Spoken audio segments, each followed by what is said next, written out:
A little bit of background on the agreement and its terms. In 1995, and as amended in 1996. Madam Solicitor, I apologize. Yes. I got a text message, because I know this is to interest of folks who aren't with us, that there's video but no audio via the CPS live stream. I'm not sure if anyone's able to help with that. And then all right, we got a thumbs up, so hopefully that's been addressed. And then, not to be pesky, but if you can get even just a couple inches closer to the microphone. Sure. Yeah, okay. Want to make sure all the important things you're going to it. say can be heard. Thank you. All right. Hope you guys can feel my voice inside of you. That's perfect. Okay, I will again start with a little bit of background. In 1995 and as amended in 1996, the city and county entered into a memorandum of understanding that allocated responsibility and rights for the new stadia constructed for the Reds and Bengals team. Provided that the city and the county each would identify a mechanism for supporting the school board with annual payments by the city and the county to the school board of $5 million each for a total of $200 million. This payment was for the purpose of compensating the school board for lost revenues as a result of the tax-exempt nature of the stadium. This city obligation was memorialized in the 1999 agreement between the city and the school board. This agreement was entered into pursuant to Revised Code 570982. This provision requires that a local government and a school board enter into an agreement on tax exemptions and revenue remittance, or in cases where no agreement is entered, a local government either has limited ability to offer tax incentives, or incentives may be offered, but must be negotiated or approved by the school board on a case-by-case basis. The abatements contemplated apply only to new development or investment in existing development. The base value of any project remains fully taxable. The key terms of the 20-year agreement are the annual payment by the city to the school board of $5 million for a total of $100 million, which satisfies the city's obligations under the city-county stadia MOU.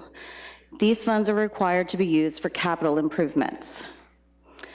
Payments in lieu of taxes at 25% or 27% if the development is in a TIF district. These payments are made to the school board.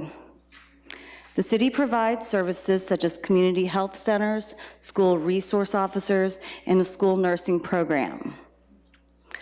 The school board prior approval of all tax abatements and real property tax incentives, a waiver of notice, and a waiver of income tax sharing on developments. Residential multifamily developments are not subject to this agreement if the average value per unit is $200,000 at 3% compounded per year, and that value is roughly $330,000. So that's an overview of the agreement and the key terms. And at this point, I'm going to turn things over to Phil Denning, our Community and Economic Development Director.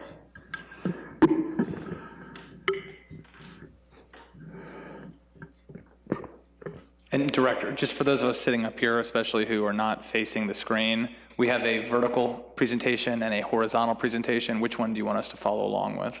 You should have, I think what you're looking at there is probably just 2 slides per page. So okay, the vertical presentation. Yes. Got it. Okay. Yep. And the first few slides here are just some illustrative photos while I kind of yak on at you. So, really wanted to informally talk a little bit about this agreement. And I think unquestionably we can say that this agreement is still every day spurring development, growth, and generating jobs in the city of Cincinnati. And so I wanted to provide some context here. The 1999 agreement hasn't changed all that much since it was signed, but the way the city and my department are utilizing this CRA has changed. It really is not as blunt as it was of an instrument in 1999. So I'll talk a little bit about that. First, our underwriting these days is resulting in fewer abatements at the max term, at the max percentage. That is the max number of years, the max percentage, as previously. So we're becoming, as a department, more aggressive about how we underwrite these deals. Secondly, due to some legislation from the City Council, the amount of abatement is also been reduced over time. It's more limited. In general, it's about 20% more conservative with the VTICA in the streetcar area and the neighborhoods. So a little bit more aggressive on that front as well. Just as a reminder, the VTICA funds from CRAs that happen in the streetcar area are a very important source of funding for the streetcar.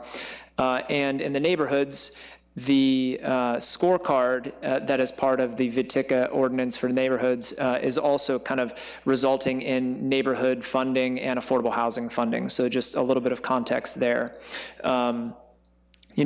Talking a little bit more about underwriting, this is a but-for incentive, and we take that very seriously in my department. The goal, of course, is to unlock private investment, and that's how we utilize the program. The gap incentive, gap-filling incentive, directly reduces a project's operating cost during the term of the incentive, and that operating reduction can drastically affect the financial feasibility of a potential development project. During the application process, during the incentive underwriting process, my department staff asked for a financial assistance application.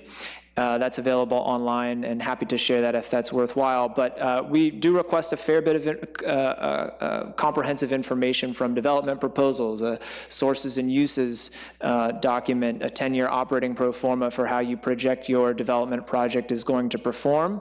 My staff also considers factors of project performance, the rate of return, cash-on-cash return, debt coverage ratio of the project, internal rate of return, and some other performance factors that we take into account that aren't always about, hey, can you, developer, make $1 on your project, but a little bit more about, hey, developer, can you convince a banker to lend you money for your project, which is kind of where sometimes the situation gets a little more sticky.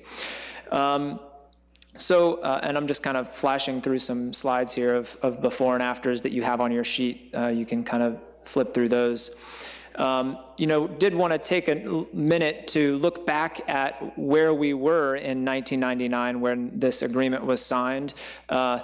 This chart itself goes back to 1840, which is probably a little earlier than we needed to show, but regardless, it's, I think, some really important historical context.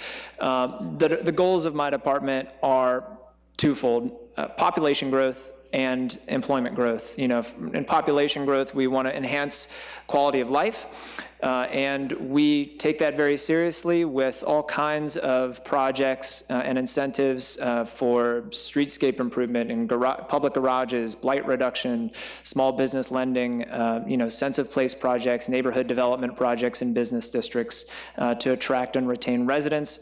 And then on the employment side, obviously enhancing the business case for attracting and growing jobs. Just a little bit of context. So clearly in 1999, if you take a look, you kind of saw where the city has been heading for about the last 50 years. And I think this is a really important chart. I think our perspective is that the small leveling there at the end of the graph maybe isn't necessarily proof that the continuum we're on and have been on for the past few years here is just the new normal without really some intentional incentive programs. And then wanted to also give a little bit more kind of wider context about the competitive nature of real estate investment in the city. So as you see on your slides, I know you can't see the presentation, but as you see on the slides, there are some peer city competitors here. Capital and the flow of capital is not geographically restricted. We spend a lot of time on the jobs front and the real estate development front convincing others to make their investments here in Cincinnati as compared to some other places. And it's not just a matter of, do I put my money here or do I put my money somewhere else? But the bond market has decent returns, and stock market, and there are other investment avenues as well. So these are all things that are part of the context of our underwriting. The only thing this slide doesn't show is that the competitive nature of our environment is a lot smaller and closer than this as well.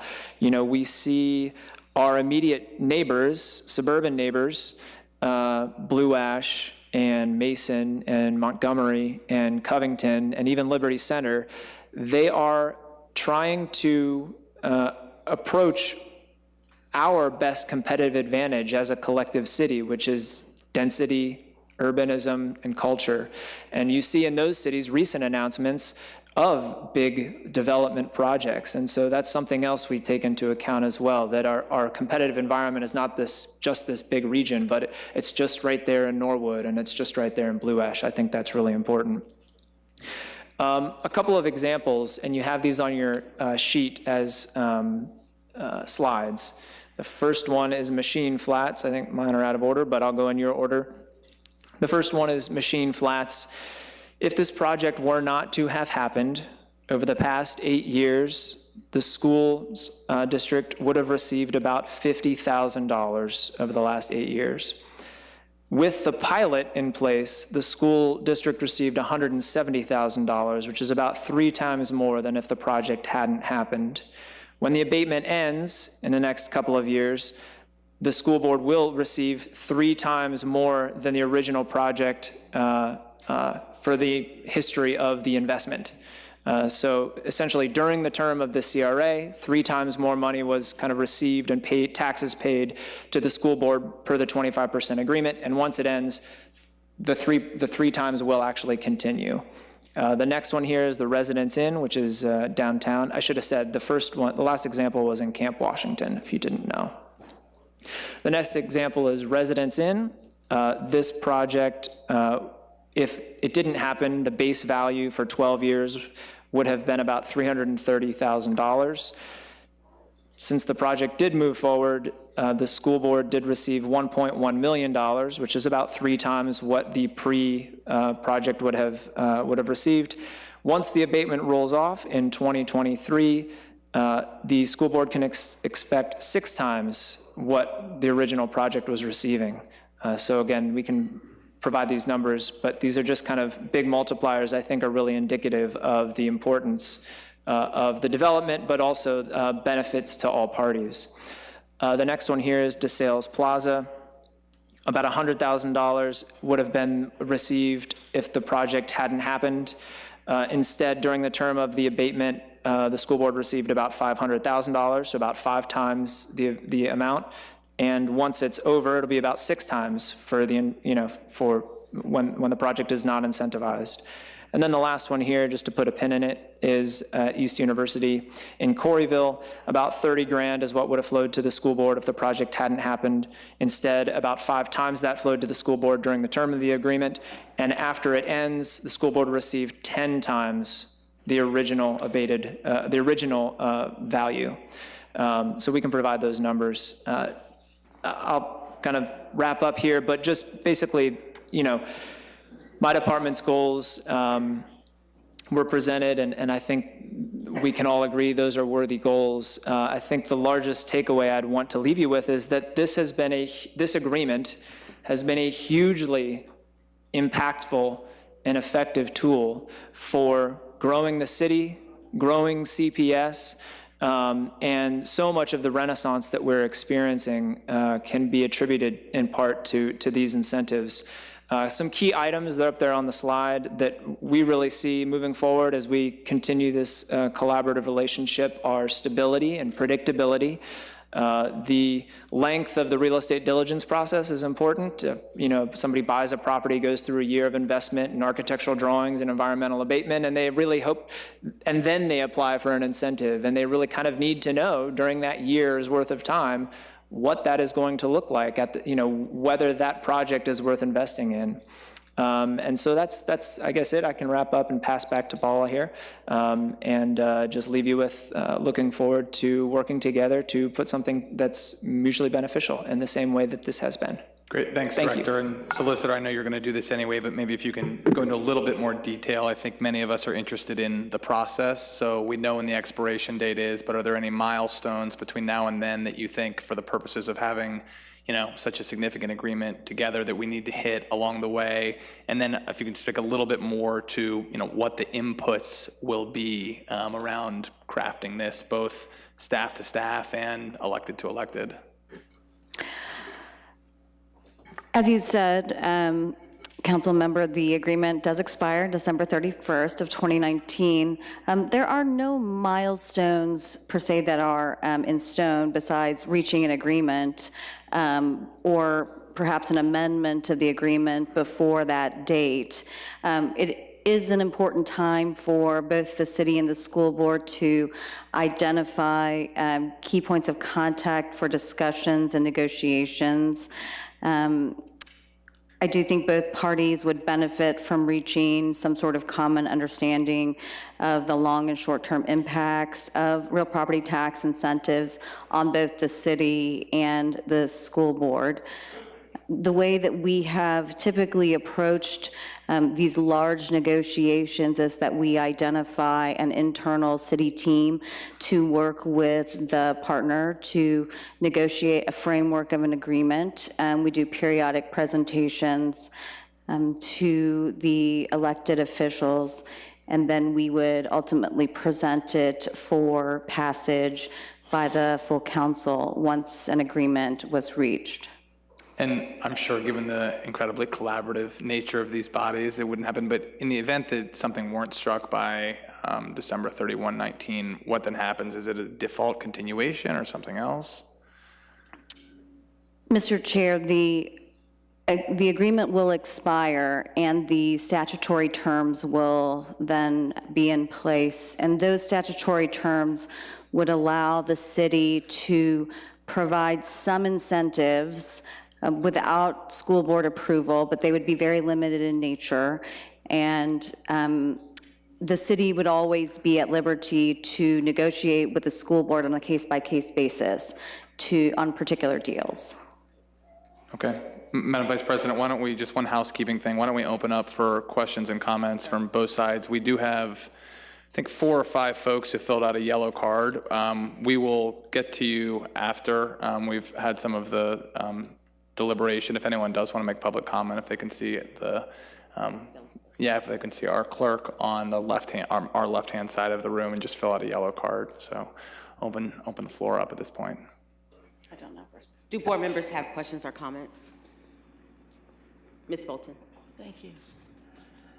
Thank you, Madam Vice President, Mr. Chair. A couple things. I think it would be helpful for all the elected officials and the public to probably have a summary, as has been presented from the CPS perspective, because I'm sure it's quite different. But this was very helpful, and I appreciate it. I'm interested in a couple things. The very last thing you said, after the expiration of this agreement, then the city would have the opportunity to not necessarily negotiate with the school board regarding abatements or other sorts of arrangements to spur economic development. What's statutorily required of the city if there is no agreement?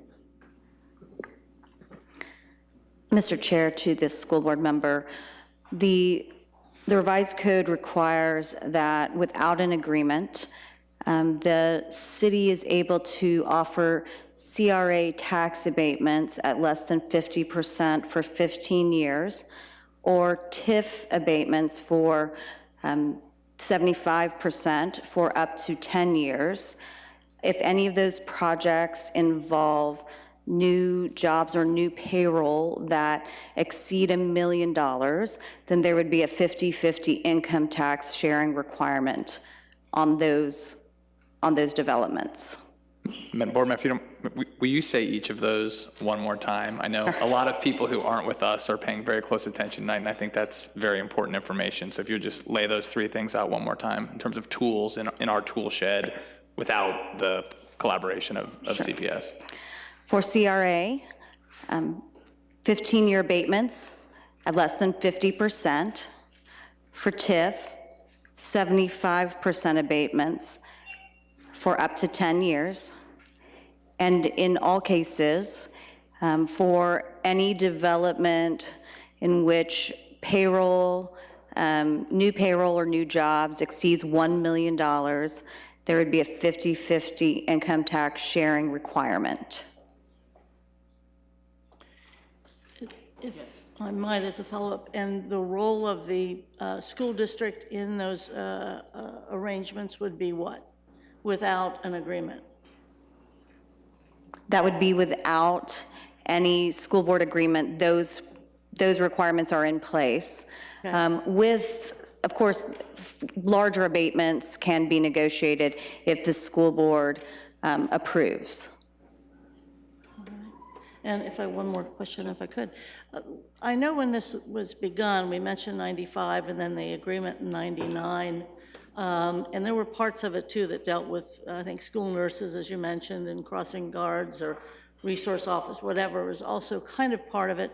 But I think it would be very helpful for us to understand the economic conditions, and I think you all alluded to it, in 99 versus the economic conditions now, as to need for continued abatement. And so I do think it would be great for everyone to understand where we were economically as a city and as a district. And I do notice too that our enrollment growth is at a higher percentage than the city's population growth by significant numbers. Yeah. So I think that's interesting in that it's not just people moving back to the city, but gaining a larger and larger market share. So all of that's very helpful for us, both the number of children we want to teach and also the amount of money we get per child. So I do think it would be great to have a better understanding of where we were economically in 99 and the justification for this versus now. To the chair and to the council member, I think happy to have that discussion, probably going to require a little bit more time to go back and do some analysis, and that probably be more fruitful to do that with some numbers in front of me than kind of thinking in general about the economy at the time. But because how much of this at the end of the day is, a lot of work and a lot of negotiation that's going to go into agreeing to, the final manifestation of an agreement being what's that percentage versus it could take other forms? To the chair, to the council members and school board members, I think really that is going to be a decision that comes out of these conversations as we move forward about what provides, at least from the city's perspective, the most protection for the city's budget, the economic development kind of potential or risk of one of those alternatives, and the flexibility or control that the city has. And I think, the answers might be different from a school board member, but I think that's what I'd say. Mr. Mann? Thank you. I just wanted to ask if you can provide, or do you have an analysis of every abated project since under the agreement to date that reflects what you were describing, the taxes that were being paid before the improvement, as contrasted the taxes that were paid during the abatement, and to the extent that the project is one that the abatement period has ended, what the taxes are now. I think that's very useful information to understand what this has wrought. To the chair, to the council member, we actually have been thinking about these for a little while. It took a number of my staff members quite a bit of time to get where we were to the table today. So to go back and do that for every one of these tax abatements obviously is a significant amount of work. And I think we have that to look forward to because I do think, especially from the city's perspective, that's really, really important information. And I feel that the data really makes a strong case. So. And the hard part, of course, always is the proposition, but for, if you don't abate, what happens? And you talked about underwriting, and to a layperson, that means what? That you're analyzing the project to try and understand whether it's true that when the developer says, oh, geez, if you don't abate, we can't do it, or we won't do it, or? Sure, to the chair, to the council member, at its most basic form, I think that's right. I think that the ultimate answer to that question, both from the administration's perspective and also city council's perspective, is what is the risk? What is the appetite risk of the worst case scenario? Essentially, I think is probably the principal question. Mr. Messer. Thank you. A couple of things. One thing I'd love us to follow up on is the comments on the multiple times more dollars when the abatement rolls off because of our fixed sum levies. So if we could just check that and make sure that that in fact will or will not happen. I think that's issue number one that there's a question about. And then, you know, I think the photos that you showed are impressive. Having spent my time in the early days of Over the Rhine where I bought buildings that look like that, there was a time where you couldn't get a bank loan. You were borrowing against your 401k to do a property, and so those incentives felt right. My question to you is, have you thought about potential changes that would be based on the evolution of our city since '99, any changes that you would make to the agreement as it stands today?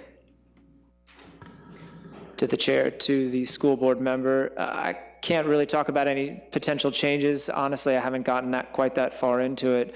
But, you know, I would illustrate your really powerful example with a couple of other examples, which is that in 1999, one could have purchased a 50,000 square foot, you know, four-story high building in Over the Rhine for $15,000 and proceeded with, once financing was secured, the project. The reality is that the base acquisition price for a building of that nature is probably more like in the hundreds of thousands of dollars. And so even though the financing is potentially easier to secure, the acquisition price has kind of filled the gap. So I think there are a number of kind of project underwriting criteria like that have shifted, in addition to a variety of other, obviously I kind of talked about the amount of abatement shrinking because of VTICA, which is not a school board function, obviously, city function, but also, you know, construction costs are trending 4-5% every year. And we're finding projects that essentially die before they start construction because construction costs have just moved too much in the last year. So I think these are kind of a lot of the moving kind of levers that we're finding in our work day to day. Mr. Seelbach. Just a couple of things. You know, there's no better solution to crime than economic development. So what's happened in OTR and unlike recently, but overall, where we've seen development, we've seen a reduction in crime. And so I say that just because I don't think we can look at any of these economic development deals in a vacuum. So I will probably be the first one to say that we absolutely give away too much to developers. We only need to give a single penny more than what would take to bring the jobs or development to the city, and oftentimes we do give away more than that single penny. However, I don't think we can look at development in terms of just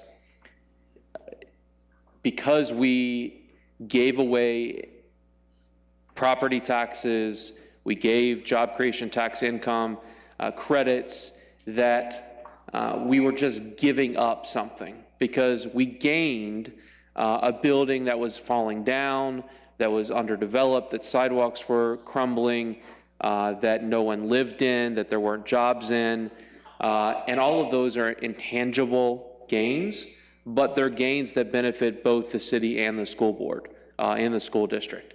So I think it's very important that we not look at these giving away of potential taxpayer dollars as not getting anything for it other than the increased in the property value, because there are, I think, many other intangible benefits that we all receive as a result of renovated buildings. But that doesn't mean that we're not giving away more than we should. I think we are. Thank you, Mr. Sobak. I do have one question, Director. I mean, how much do you think, rather than sort of hard-nosed negotiation, and I will also say, I mean, you know, all of us at this table get along very well, that I don't think this should necessarily, I mean, when the school district is doing great, that's also, it's the right thing for the families of the school district, but it's also good for the city's economy. It makes people want to live here. So, I mean, this is a very symbiotic relationship, and I think that needs to be the frame that we look at this. I'm also curious how much you feel like math can almost determine the answer, at least in terms of the overall level of abatement. I mean, I would think if you got some math geeks in a room to, you know, run some regressions, there's probably some point where you are maximizing the level of development and maximizing the amount of funds that end up going back to students and teachers and schools. And if you go lower, you might get more development, but the schools are then actually getting less because it's a lower number. If you go higher, you stymie development. So even though they're getting a higher percentage, they're actually getting less overall money. I mean, how much will that guide this process versus just, you know, people getting in a room and digging into their position? To the chair, I think math is certainly going to play a huge role here. And part of it is what is the math from how the city sees the development, and I could not agree more, to be frank with Councilmember Seelbach, that the intangibles associated with the math are more beneficial in a lot of ways than are able to be compounded. But the school board side of the equation is also really important, and probably, at least from what I've seen in terms of the school funding formulas, wildly more complicated in some ways. And that in itself has changed over time based on the state's funding scenario and what it was like then, what it was like now, and what it may be like in the future, which we don't know. So yeah, I mean, I think it's certainly a math problem in a lot of ways. And that's, to Councilmember Mann's point, what we're going to have to be working through over the next bit of time. I mean, that would be one of my first charges to the administration, is to say, you know, to come back and say, based on whatever inputs we put into this equation, we believe that this is more or less, I mean, let's be honest, we're going for a sort of Goldilocks approach here where we get this just right, or it's just right for the city of Cincinnati and it's just right for the school district. But there is, and here I'm talking a lot about the percentage of the abatement, but there's an actual point that simultaneously maximizes development and the incentivizing of development, and in turn, as a function of that, maximizes the dollars that end up flowing to the school district, which is all of our answer. The one other point I want to make, and I say this as someone who's tried to, you know, work as hard as I can to be a huge advocate for CPS and the wonderful momentum of the city. But I think one thing we have to keep in mind a little bit, because I think sometimes people think, well, you know, if a developer is going to make a margin of 7.6%, is going to make a margin of 6.8% instead of 7.6%, I get that most people are like, well, you know, they're not going to go hungry, they're going to be doing just fine. But so much of this is about the flow of private capital in the first place. And if when they run the numbers, something has them below 7 and something else has them above 7, that's where I do think your map with Nashville and, you know, Austin and Boston and whatever other cities were on there, we have to keep competitive enough that on the front end, private capital doesn't say Cincinnati's not making itself attractive. I mean, I do very much believe we can hit that Goldilocks sweet spot, but we need to be mindful of, you know, how folks who are risking their capital are thinking about this. Mr. Landsman? Just to make this a little bit more complicated, I think another number that would be helpful throughout this whole process, to the extent it's attainable, is what kind of tax relief would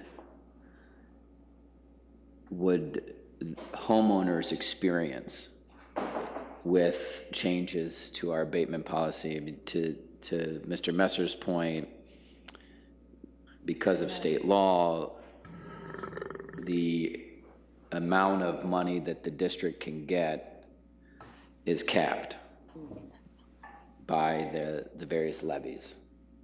So it's, each levy can only generate a certain amount of money, right?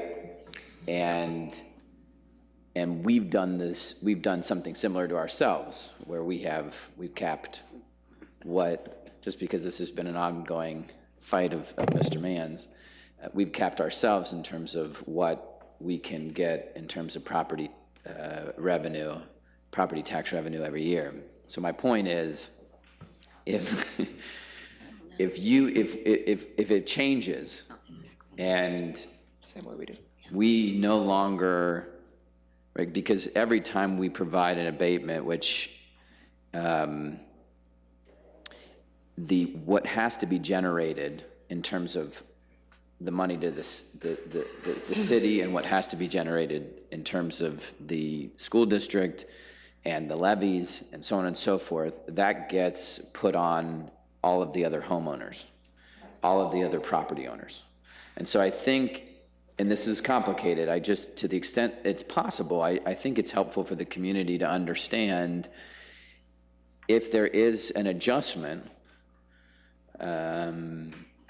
and we are, even if we can experience more revenue because of a state cap or because of a cap we put on ourselves, it does still mean that there's tax relief to the existing property owners throughout the school district and the city, and I think that's a number that the community should have. To the chair, to the council member, just, I'm actually can't speak as intelligently about the levy side of, and the cap that you speak about on that side. Point of clarity, because of the property tax rollback and the city's number, the impact of abatements on the city administration, on the city's budget, is revenue neutral.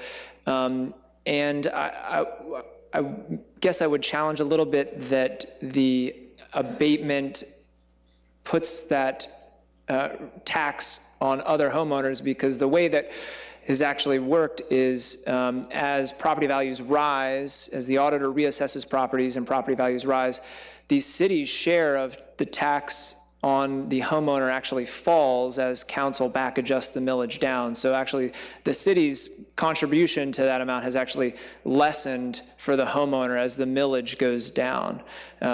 So there's more kind of a longer conversation to have about the way that flows.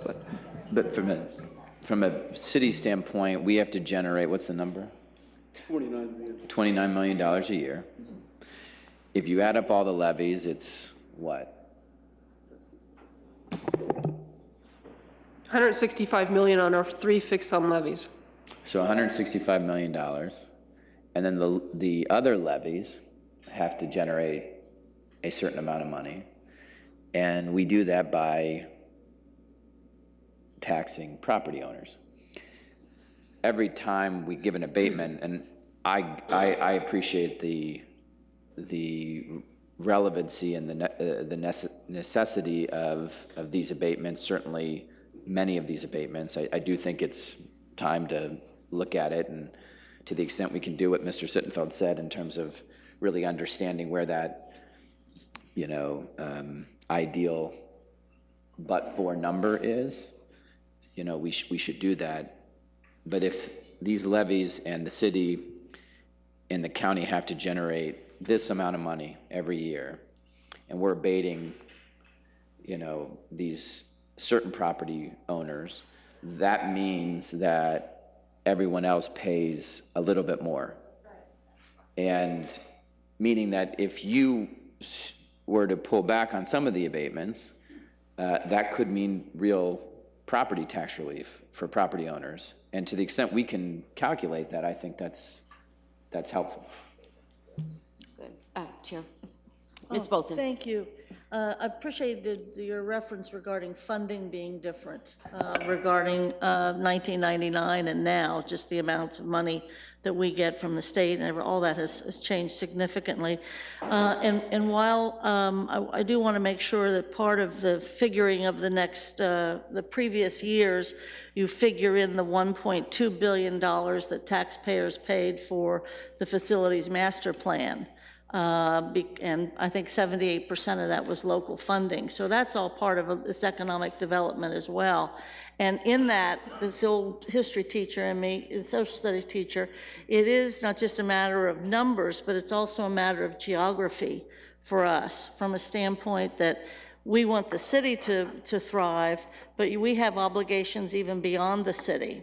So geographically, we get concerned, I think, if we see too much concentrated effort in particular places when we are actually, throughout the city, but also even the edges of our city will have an impact on the rest of our school district, whether it's Silverton or whether it's Amberley Village or whether it's parts of Delhi or Green Township or just the west side of town. So that is of concern to us as we move forward, because I would hope there would be some sort of effort, almost in another kind of dialogue about what your vision is regarding the future and what our vision is regarding the future, because we're concentrating right now on particular neighborhoods and revitalizing our neighborhood schools. So there's plenty of things for us to be talking about, even, and we don't want to negotiate tonight, but even the length of 20 years is a very, very difficult thing for us to kind of grasp. So we're going to find common ground on this, but we have to understand it won't necessarily just be negotiations among the hired folks and the elected officials. This is going to take place in a very charged political environment too. And so the more we can get along and have the open dialogue, the better it will be. But geography is part of it for us, whether it's the west side or the edges of the city, and recognizing we had to do a scattered development, if you will, based upon where people lived. And we need more concentration in those neighborhoods than we've seen recently. Ms. Bolton, I know Mr. Messer had a saying, but Ms. Bolton raises one great point. I'm assuming the duration of this agreement will ultimately be whatever the two sides agree to. I mean, there's nothing in state statute or something else that says this needs to be a decade or 2 decades, or, I mean, obviously, a little bit self-defeating to say, let's come back and do this every single year. I personally, I'll go on record as saying I did not love your scenario where we come together in this for every single deal to decide between ourselves what the level of abatement should be. But there's nothing, I mean, just because the prior one was 20 years doesn't mean the next one needs to be. Is that correct? Okay. Mr. Messer. Thank you. As chair of the Finance Committee, I have to say this is exciting to have this dialogue here, along with Vice President Copeland Dansby and Board Member Bates. We comprise the group that work with our incredible treasurer to look at today's dollars, but also looking forward to future dollars. So a couple of things I think would be useful for this conversation. It has been a true education to understand school funding and to understand the formula that dictates how much, or I should say how little, we get from Columbus compared to other major urban districts across the state. So I think that's an important piece. And then just talking about school funding, I think that's something that would be useful in this conversation. But probably most importantly, there's, I believe, a symbiotic relationship between development and schools. As a former community council president, the first thing you get asked about a neighborhood, whether it's a business owner wanting to invest or a resident, is how are the schools? And I think that we have done such a great job under the leadership of our incredible Superintendent Mitchell and the board that came before me. We have a true blessing that we're not declining like most districts across the country. We're increasing, one of the few urban districts that's increasing population. And I think that is a thing that probably all of us around this table and everybody in the audience celebrates. And so along with Vice President Copeland Dansby, Board Member Bolton, and myself, we comprise the Strategic Planning Committee, and we're going to be looking at where this district will be in the next 5, 10, and then 20 years. And I think that will be an important feeder to this process, because there will be additional resources required as our population continues to increase. Great. Chair. Mr. Mann. I just, soon after you took office, Ryan, we had a conversation about who was monitoring the payments of the 25% that developers agreed to pay. And it turned out the city doesn't do much there. And I don't know whether you've had any more success determining how vigilant on your side that is taking place. But I think that's certainly an issue that we need to address. And also we're finding out with the streetcar Fatika, that some of the assumptions about the relation between the cost of development and its likely valuation for property tax purposes don't exist. So those are issues that we need to make sure we understand as we go forward. Right. If it's all right with our colleagues, and we can certainly come back to this, if we ask if the solicitor and the director can not depart finally, but let's hear from the public, then come back to tie a bow around this conversation, at least in terms of immediate next steps. And then I think we know it's a school night, people want to get home, trying to have dinner with their family, other obligations. We're out of school. Well, you guys, that's true. Oh, understood. Can I announce that? All right, Mr. Mann is leaving for the very worthy causes. He has a date with his mother who is 100 years old. So that's a gift. Give Mrs. Mann a round of applause. So we will try and have everyone out of here by 6:30. So let's go to public speakers. If you'll come down to this microphone and get cozy with it.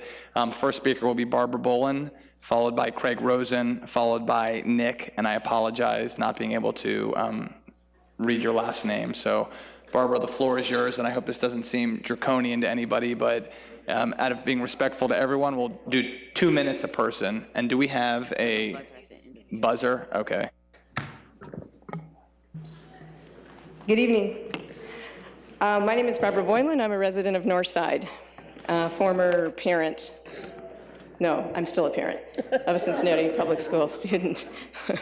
I'm here to fully support the communication sent by the teachers union to all Board of Education and City Council members yesterday, I believe, and it just is in the paper. In case you didn't see it, it just got in the paper apparently. From my view, watching the Board of Education and City Council vote for the recent tax and land shelter giveaway for FCC investors, to watching my neighborhood, Northside, flip houses and offer abatements for buyers who do not need abatements, while vulnerable neighbors get moved out, it is clear that campaign contributions and having special meetings with investors with money is the way to go and win when it comes to development in Cincinnati. If there cannot be a tax abatement agreement for CPS higher than the current $5 million, that includes recuperation of the $8.4 million that's cited in the letter that was provided to you yesterday, lost for CPS from the abatement blitz of the last 15 years, I think we need to be told why. If there cannot be a real-time public tracking system of abatements out and money due and paid to CPS, I think we need to be told why. A robust and monitored tax agreement with CPS can protect us perhaps a little from the inequitable development decisions being made by politicians in our city and county. And I guess I feel even more strongly given the comments that were just made by the city person here, and I'm sorry, who was that? The person from the city? That was our city solicitor and our city economic development director. Whose name is? Their names are Paula Boggs-Muthing and Phil Denning. Okay, great. Yeah, because that made it more clear in terms of where the investment dollars are going to go. Thank you for your time. Thank you very much. And as our next speaker, Craig Rosen comes up, followed by Nick, who I apologize for not being able to read the last name. And not all of these are about this abatement, but let's do all the public comment at once, followed by Sue Wilkie. Madam Clerk, for our committee purposes, can we take the CFT letter, which is in front of all of us, and file it as an official communication, please? Mr. Rosen, the floor is yours for 2 minutes. Thank you. Good evening, Chair Sittenfeld, CPS board members, city council members, staff, administrators, guests. Thank you for taking the opportunity to have a public discussion and start that now for the 1999 tax abatement agreement between Cincinnati Public Schools, the city of Cincinnati, and our residents and business owners. I've been fortunate over the years to become extremely familiar with CPS finances, the pros and cons of the 1999 agreement, from a taxpayer and advocate of CPS to my professional consulting endeavors, in addition to interactions with developers, business leaders, and community leaders. As such, I hope CPS in the city will continue the trend of transparent discussions and open engagement. Examples of this style recently seeking public opinion, actual public opinion, was evident in recent negotiations with Football Club Cincinnati, and even going back to the superintendent search and selection process of Superintendent Mitchell. With the 1999 agreement ending soon, now is a perfect time to discuss new alternative options that can provide more inclusive growth for our communities. Balancing the needs of a community with the opportunities desired by redevelopment is critical. Therefore, I hope future discussions will include some of these ideas, including rubrics to weigh the scope of a proposed project, community engagement in project abatements, and creation of TIFs. Much like planning and zoning requests that flow to the local area community councils, we hope that if public dollars are utilized for a project, they at least have to come before a community council for discussion. In addition, make whole payments that allow a true, actual, present value deferred payment so that when projects have issues in the beginning paying their fair share, we can find unusual and creative ways so that everybody wins. Affordable housing set-aside, such as 110% of AMI and other topics. I hope you will continue to have these discussions so we can relay more information. Thank you, Mr. Rosen. And if anyone wants to submit if they have what they have written down, they can submit it as a written correspondence for both of the committees. So we'll have Nick, followed by Sue Wilkie, followed by Kevin Flynn, and I think we're gonna bring Mr. Flynn a handheld mic when it's his turn. So floor is yours for 2 minutes. Thank you for being here.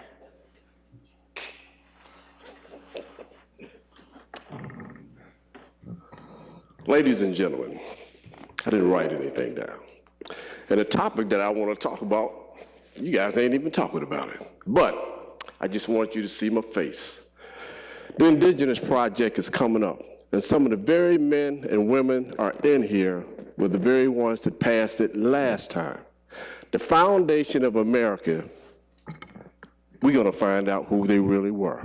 And those people are the ones that responsible for the White House, which they used to call a palace, the Tekken, all of that was the indigenous people.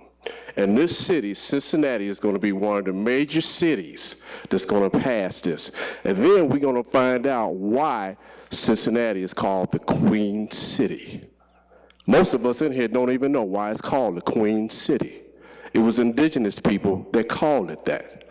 And I'm hoping that this city will be one of the major cities, will help this happen, so it will help, just one more thing, help eliminate racism. Racism exists because of what we've been taught.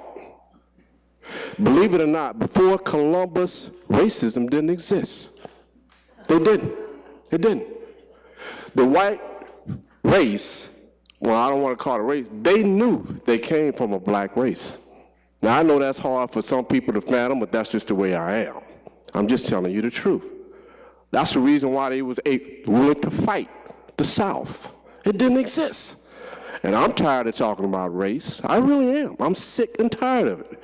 And until we correct that, and we can correct that with the Indigenous Project. Thank you. Thank you very much. And how do we pronounce your last name? Talbert. Say one more time. Talbert. Talbert, great. Or you can do it in French, Taubert. Thanks so much. Sue Wilkie, followed by Kevin Flynn, followed by Sue Magnan.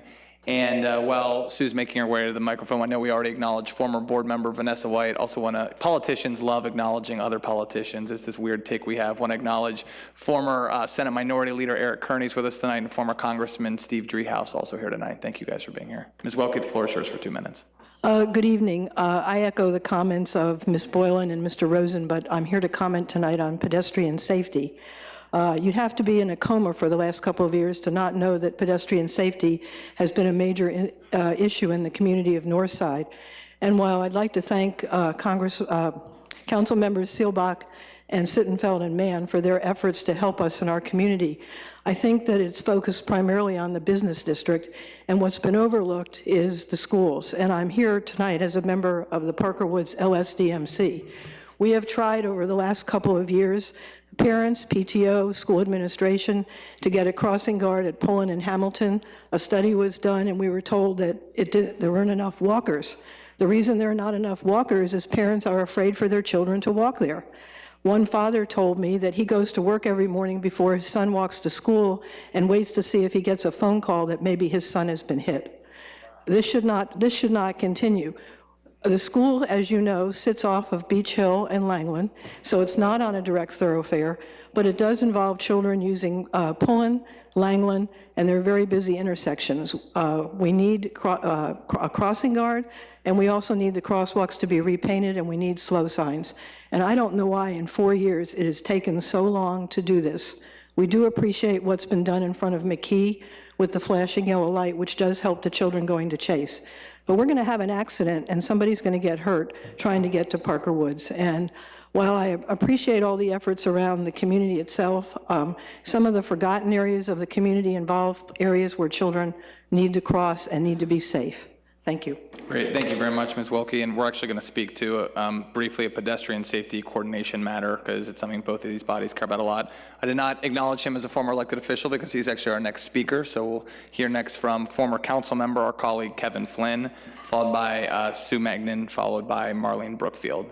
Councilmember. Thank you, Mr. Chair, but you really never have to remind me of that.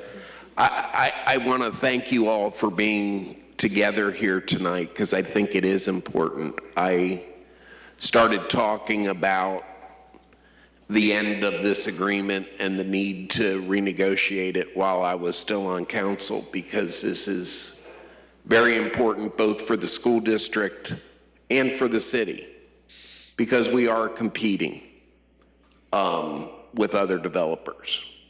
And it's very easy to go to the city of Norwood, which has an agreement, and get that abatement. But I think one of the things that's lost is that, and Mr. Messer, I think, hit on it a little bit, is the complicated nature of the state funding formula. Because the abated values of all of these properties don't go on to our tax rolls, and so they don't further reduce the state basic funding formula that would further reduce the amount that we would receive from the state. So if we added all of that value onto the state, onto the tax rolls, the money that we receive from the state would go down even further, which would mean when this was originally done, the 25% was meant to make the schools whole. I think there is a mathematical calculation that should be made. What is it under this current state funding formula that makes the city whole versus getting the 25% that they get? Is it 30%? Is it 32%? Is it 27%? I think that's the real question.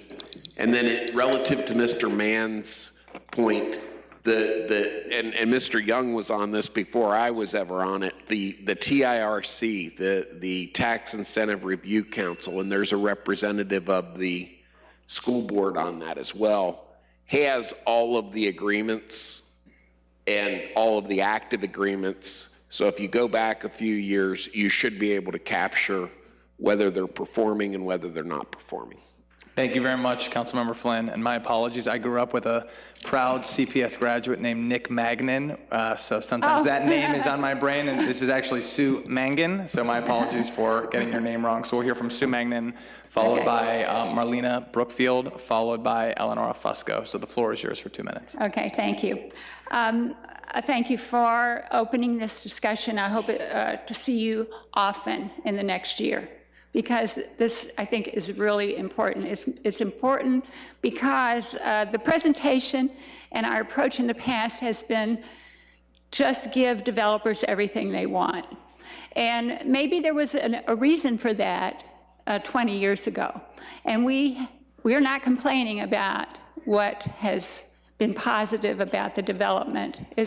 But we do need to reevaluate our priorities.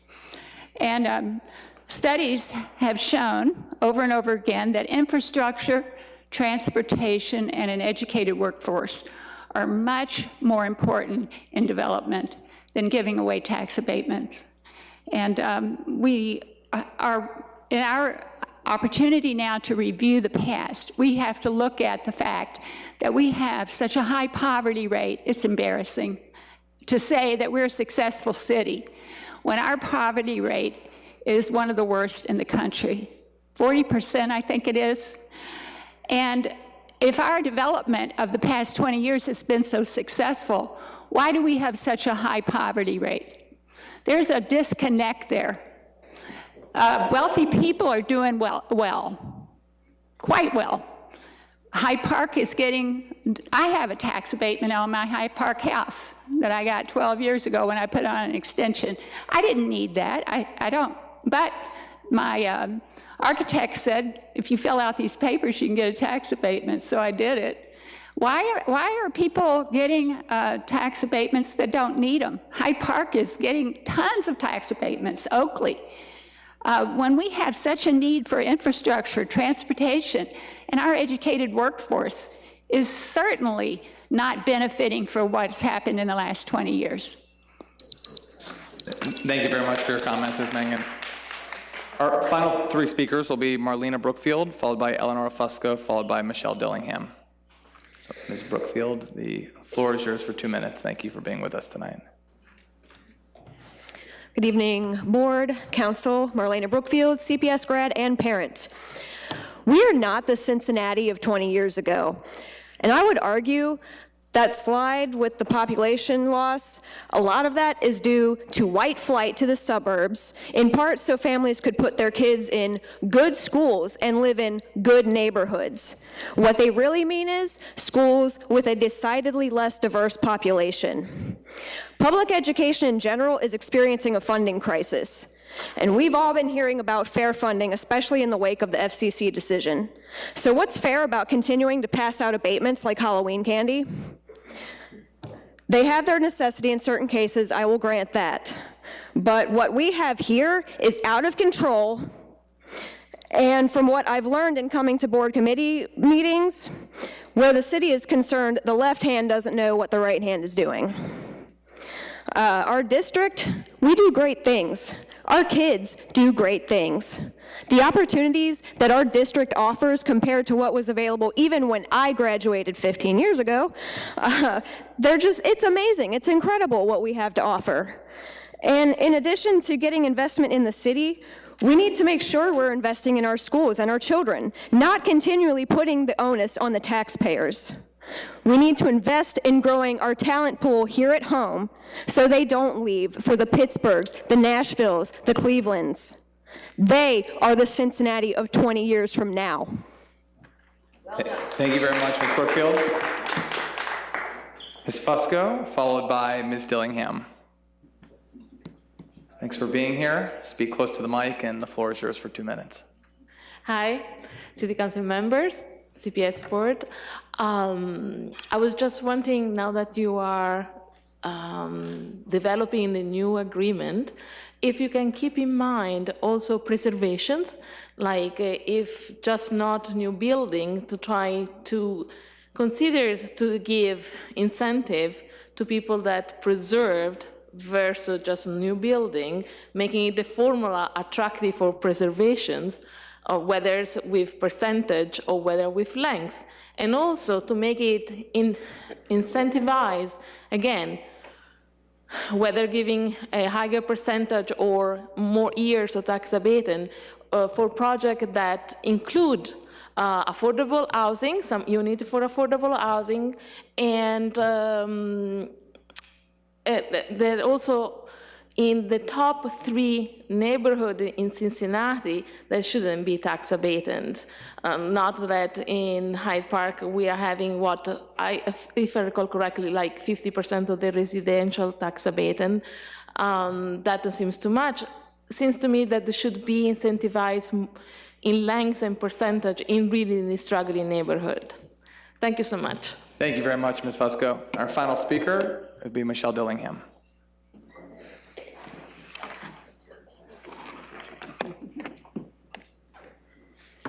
Hello. Good afternoon, Michelle Dillingham. I'm really proud of a lot of people here tonight who are members of the Cincinnati Educational Justice Coalition. We picked this policy last year as one to focus on for the entire year. It just so happened that the FC Cincinnati project came around as an issue in February. But prior to that, this is something that we really wanted to advocate for. I just want to throw out a few numbers for you. For the entire school district, that's 55 school buildings and over 30,000 students. I might be a little off on my data, but it's about that. We have 12 full-time librarians. We have 20 school social workers. We have about 50 school psychologists. And we have another 27 high school counselors. These are people who help kids figure out what they want to be when they grow up and help them connect to college. And so again, these numbers, when I learned of them, really shocked me. Over 30,000 children and 12 librarians for the entire district. So I won't repeat the numbers, but you know, although we all celebrate Cincinnati Public and it is an incredible district, there are significant needs. And in a time when our kids are dealing with school violence and bullying and poverty and just all the things our kids deal with, they need all the support they can get. So we at the Cincinnati Educational Justice Coalition are simply asking, and we would like to participate in really looking for more nuanced policy around tax abatements. We're not suggesting, I don't think anyone's suggesting get rid of abatements. That's just silly, right? Well, there's some people who think that. But for our group, we're just asking for a more nuanced approach. And I think that makes sense. There's some great model legislation out there that I'll probably be sending all of you from other cities, because we're not alone in this discussion. It's happening all over America. So thank you for the time. Great. Thank you very much, Ms. Dillingham. Thank you very much to all of our speakers who care enough about your city and your school district to take the time to come down here. Obviously, if any of my colleagues have additional questions for our solicitor, economic development director, or anyone on the CPS side, and I saw your hand, Mr. Landsman, I would just offer, and then we'll go back to you, 4 next steps based on what we've heard tonight. One, obviously, you know, identify the internal teams, respectively, on the staff side from both City of Cincinnati and CPS, and have them, you know, huddle up to kick the process off. 2, I think both everything that you all have heard directly tonight in terms of requests for data, requests for answers. I think, you know, we can repeat them if you all missed anything. But I think, you know, for people to both take those and then any other inputs from the policymakers to say, as you all start working on this process and this sort of staff side that's going to be grinding it out, for us to forward all of those inputs. And then also, obviously, if any member of the public wants an input to be, you know, put in there, pass that along through one of your CPS board members or through one of your council members. And then the third thing, I would say that this is a permanent item on all future ACES meetings, either if you all have data that you've generated to share with us or to just let us know where things are in the negotiating process. Again, it seems like we have time right now, and we kind of do, but it will wash away very quickly. So, I mean, I think those are the 3 next steps. Mr. Landsman? I think that's right. I just, as we, in terms of the next round here, to former Councilmember Flynn's point, the funding formula. I mean, it is, and you know, Michelle just brought this up. There is this nuanced approach to this that I think is going to benefit everyone, and it would be great for folks to have a better understanding of the state funding formula, both in terms of what the state reimburses CPS per pupil and the calculation and the role that property taxes play in that calculation. And then the issue of capping our levies, which ones are capped, which revenue is capped, which revenue is not capped. I think that'll just help as we get to that ideal place of having a very smart, nuanced approach to this. So I think just having a little more visibility into that would be helpful. It would be my greatest pleasure to educate on Cincinnati Public Schools funding. That's great.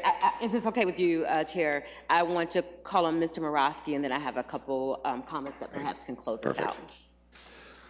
Thank you, Vice President Copeland-Dansby, Mr. Chair, and thank you to the City of Cincinnati administration for coming out and giving us that presentation. I actually, to piggyback off of Councilman Landsman, was going to see if I could make an assignment to our treasurer to give a presentation. Maybe I'd like the entire City Council of Cincinnati and interested members of the administration to see it because the way we are funded, we, on paper, we're the wealthiest urban district in the state, yet we have the second to fourth on any given day worst childhood poverty rate in the country. And that's because we have the highest amount of Fortune 500 companies per capita of any other city. And we also are the only one of two, to Mr. Messer's point, one of two urban districts that are growing. The other one is Denver.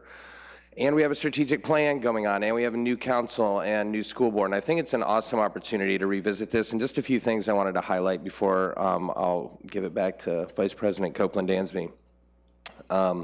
This wasn't said explicitly, but it was alluded to a couple of times. And I just want to go on record as saying it today that I want this to be at the forefront as we renegotiate this deal.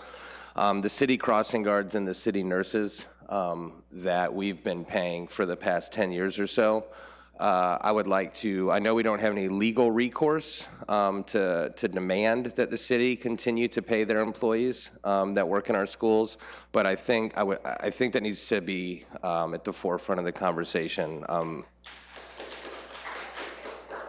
Also, there were a couple things. The speaker said a lot of things that triggered a lot in my brain, so I'll try to wrap this up quick. Another thing that wasn't mentioned regarding our funding formula, so we have fixed levies. We're funded unconstitutionally by the state of Ohio. And we also, many people don't know this, we pay the students. We pay for the students in the charter schools in our area. That comes out of our money, and they get twice the amount roughly that our students do. And there are vouchers, and we have a state government that's continuing to perpetuate this kind of behavior. So not only do we need to take this seriously, I also think another thing I would like to highlight, and then I'll wrap up, is that we do look at the 20-year amount, because $5 million today is not what $5 million was 20 years ago. And so the length of the agreement, I think, is going to become important. And lastly, well, that might be it for now. So thank you so much. And again, thanks to the City of Cincinnati officials and City Council coming out today. Good. Mr. Chair, in the spirit of wrapping this conversation and making some concrete assignments, perhaps to our treasurer and our finance chair, I'd like to continue our conversation in finance related to an assessment of where our current payments are. I heard that in this conversation tonight, but not as much as I want to. Number one, because we need to know. Number two is that we don't want to make the same mistakes in how we're measuring that and being accountable there. Also, really being aggressive in putting together the team or whomever is going to interface with the administration of the city to put some parameters around things. I appreciated the PowerPoint and the report. As it relates to next steps in the city's plan here, I want to also parallel that to the school district in number 3 as we're talking about employing strategies. So we need to figure out what our strategies are. You know, the dollars that come in, and you know, we talked about crossing guards and resource officers and that. What else? What else is important to us? This is a totally different day. In 2019 it will be than when we started this. So putting the team together, really addressing the issue about assessing where we are in finance, and then moving towards putting together a very concrete team that could back us into a timeline as well. Is that okay? Great. Thank you very much, Madam Vice President. Our city administration, thank you for being here. You can consider yourself released at this point, but again, know that, you know, for each future-looking ACES meeting, we will have you all on, and obviously looking for answers to some of the things we asked. We'll move, I think, somewhat briskly through these follow-up meetings. Ms. Wilkie mentioned pedestrian safety, so this is halfway to report to you all, and also a motion, which I'm sure will have majority support from the City Council. Myself and Councilmember Seelbach, along with support from Councilmember Young and Councilmember Landsman, have re-upped the city's policy of allocating $500,000 explicitly for pedestrian safety. This motion does two things. One, to direct our city administration for similar coordination with CPS as we have with our community councils, where they do have an existing process for reporting. And I think the response, you know, Mel McVeigh can report out at a future ACES meeting, has been pretty good in terms of when a request comes from a community council, trying to be responsive to that. Ms. Wilkie, I'm sure there's always room for improvement. And then this also says it does not designate a specific amount, but for some portion of that $500,000, to go toward pedestrian safety improvements that impact areas with high concentrations of school-aged children and in close proximity to schools. So we're mindful of our partnership there. So that was on the pedestrian safety. And Madam Chair, it's the next item, year-end report. Oh, Ms. Bolden. I'd like to, on behalf of myself, at least as one board member, do want to add to that, if I could, as quickly as possible. We really, I'm sure, appreciate that. And there is some history of our partnership. 6 or 7 years ago, if you'll recall, there was a mutual grant between the city and the district regarding safe routes to schools. And indeed, there was infrastructure that was provided for, and I think it would be great for the district and the council to see the results of the infrastructure that was built as a result of that grant. Plus, if I recall, this is the first district that created a district-wide Safe Routes to School plan, which is also a matter of record, which could perhaps guide what you're talking about. And then to the point regarding the crossing guards and safety that Ms. Wilkie mentioned, it's very important for us to begin to have as much of the hardware and safety features around our high schools as well as our elementary schools. And I think that's important. The law doesn't require it around high schools. It does require around elementary schools. And very frankly, I think it would be some of the first places to make that investment. So it's infrastructure as well as collaboration. And I think the master plan, if you will, at least it would be 80% already done, even though years have passed. So that would be a great thing for us mutually, staff-wise, to look at that district-wide Safe Routes to School master plan. And to everyone's point, certainly the district is very interested in making sure that the crossing guards are the responsibility of the city, both in personnel and in financially. Thank you, sir. Great. No, I think that's great, and as a next step, I appreciate the motion that we have before us. I wanted to add in closing a couple next steps, perhaps. I think there was a group that met or was going to meet and didn't get together, or something happened because of a snow day or something like that. Some administrators from the district as well as city administration. So I would suggest that as we're moving on this motion, that we put together that team to get back to work and to report back to us at our next ACES meeting. Great.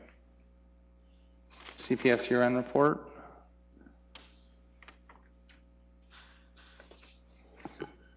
Good evening. Good evening. So I was asked to provide an update in terms of Cincinnati Public Schools, in terms of buildings and space within the district. And so I do have just a couple of slides to be able to present to you and talk with you about. Ms. Mitchell, can you speak into the mic, please? Yep, I'm so sorry. Thank you. All right. So within our schools, 2 years ago, we started to implement a program called Vision 2020. It's more of an initiative to revitalize our neighborhood schools. This is really an equity issue that the board took on in terms of making sure that our neighborhood schools have the magnet-like program that our magnet schools enjoy. And so we launched 7 schools with different particular program focus. We noticed that there was a dramatic increase in student achievement in reading and mathematics within those schools. In addition, those schools had 200 more students than the previous year. The 200 more student wasn't just a result of additional families moving into the city. It was a result of people actually choosing to send their kids to Cincinnati Public Schools who were already within the city. And so we're really excited about that.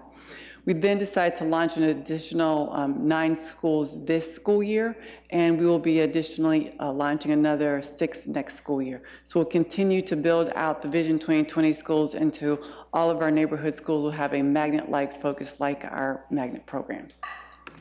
So that's just kind of an update on Vision 2020.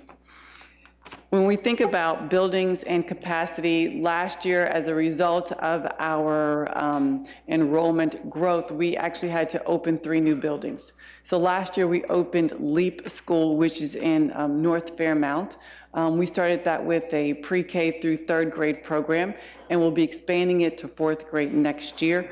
We project to have over 200 students in that school, and this school has a Spanish focus. This school will continue to expand until we get to 6th grade. In addition, we reopened the building Spencer, which is in Walnut Hills. It has also an equity focus in terms of gifted and exceptional students. Exceptional meaning those kids who fall just below the gifted range, who ordinarily would not receive any special educational services.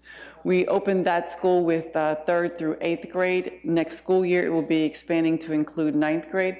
And so the thought for this school is for it to eventually be a 3rd through 12th grade school. That school will have close to 250 students next year. Clifton Area Neighborhood School Expansion is another building, an actual physical building that will be opening. So as you know, we have actually started the program at our Rising Star Center, which is in the old remodeled Vine Street School right down the street, with kindergarten classrooms and pre-K classrooms. Next year, we will be expanding that to 1st grade, so it will be a pre-K through 1st grade program. The program is still going to be at Vine Street, considering the fact that we do not yet have occupancy of the Clifton School, which we will regain in September, at which time we'll be doing an evaluation to see how quickly we can actually get into that school in terms of transporting our students. We do have a group who has been working over the course of this year, a community group to recruit and populate that school. And so we expect to have a pretty robust program next year, as well as the following year to be fully within that school. So we're very excited about that work. Mercy is another site that will be coming online with Cincinnati Public Schools. We're very excited about this campus because it offers us a lot of opportunity to quite honestly do some very creative and innovative things that we currently don't have within the district. We anticipate having occupancy of that location in the fall, although we doubt that we'll be able to open it as a school. So we're going to use the summer as well as part of next year to really work with the community and the board to identify the exact type of programming that may go into that site. So this is a site that we're very excited to add to our complement of schools within our district. So more to come on that. As we think about other sites in which we will be expanding preschool along with our partners in Preschool Promise, so we will be expanding Carthage next school year. Carthage is a school that we also opened this year, so we anticipate being able to offer more preschool classrooms there. Sailor Park, as well as the Mount Airy area, which quite honestly is somewhat of a desert when it comes to preschool. So we'll be working with our internal team as well as Preschool Promise to be able to expand our offerings in these areas as well. And then last but not least, we have the Aiken High School. And I put this up here because, as many of you may know, part of Aiken's campus had been the host for the Carpe Diem School, which is now closed. And so we have a pretty large area that we will be moving into, and we'll be expanding that footprint within the area to offer more programming for our students as well. So more to come in terms of what that may exactly look like.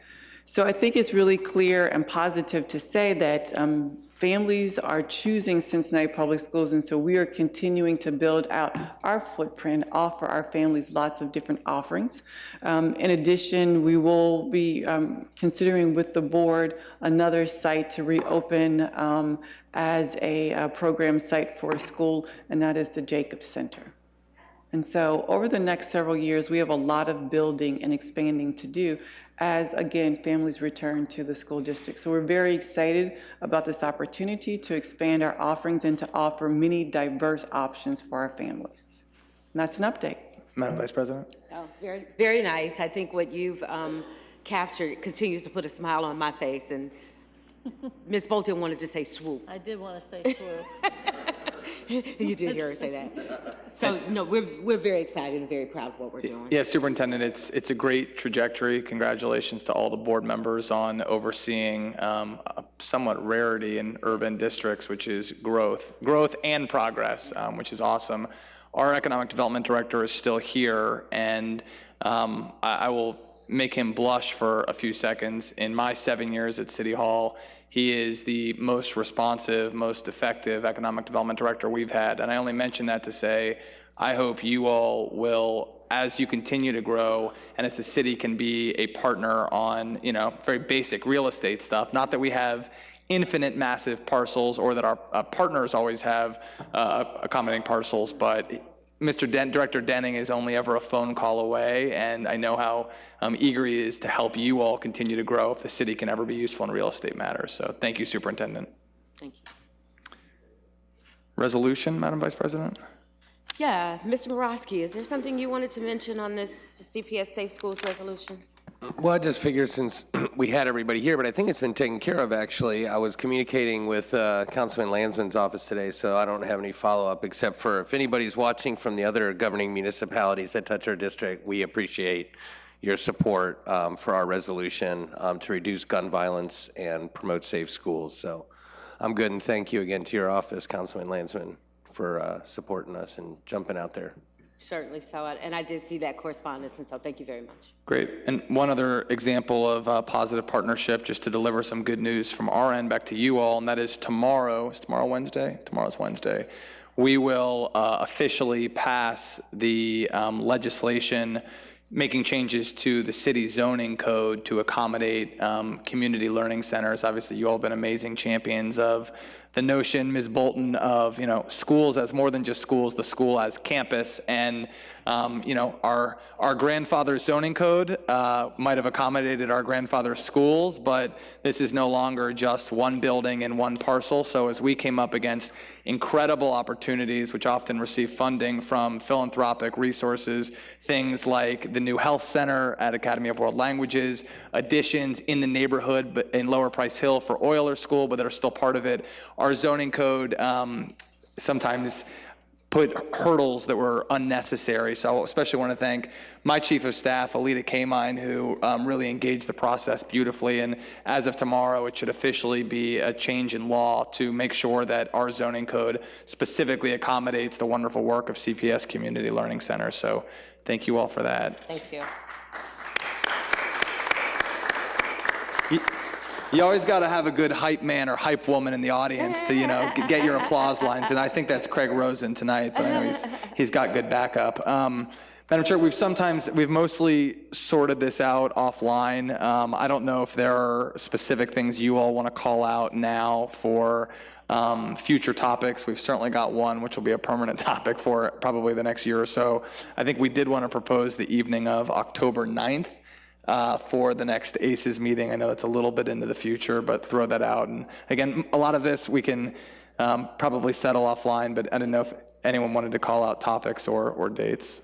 I do have a couple, actually, as October 9th is a great date because we will have started school and settled in for a little bit. And so if we can continue to be excited and give an update as to how we've started a new school year, especially any new sites or programs and our Vision 2020 3.0, I believe, how we're doing with that, I think would be a great update to this committee, along with the continued conversation related to safety. As we talk about safe routes, as we talk about safety in general, by that time we will have worked on the teams getting together to talk about pedestrian safety and that. So those would be the couple of things that I would suggest. And Ms. Kamine, I want to be mindful that we don't have too much on an agenda that it starts to dilute itself, but also have here a conversation around vision and dental resources and support for CPS students. And also maybe at that juncture, you all can give us an update on sort of the changes to the LSDMC model that I believe are going to be implemented. So we can sort those final details out offline. All right. Madam Vice President, do you want to close us out here? I will. Any other board business? No? Just that I probably won't be at that meeting. It's my dad's 80th birthday that day. Well, we'll work. Bring him here. Right. Board Member Morosky. That's the obvious solution for Dan Morosky. We'll work on it. Where would he rather be? I appreciate the public's time. I appreciate your time. This is always a great conversation. I look forward to future conversations. We are adjourned. Great. Thanks. Thanks so much, Erica. I appreciate it. Yeah. Absolutely. This gets better and better. Yeah, no, I think we're in a good tough groove. Topics, but that was really well how we allowed the public to talk through it. Yeah, no, Very concerned. I agree 100%. No, I think that's great. And also, I mean, I think it's, it doesn't need to be 10 years. No. I think it can incorporate some other stuff too. And so. I appreciate you saying, there's no statute that says 2 decades, 1 decade. Right. So, and then I think too, to just make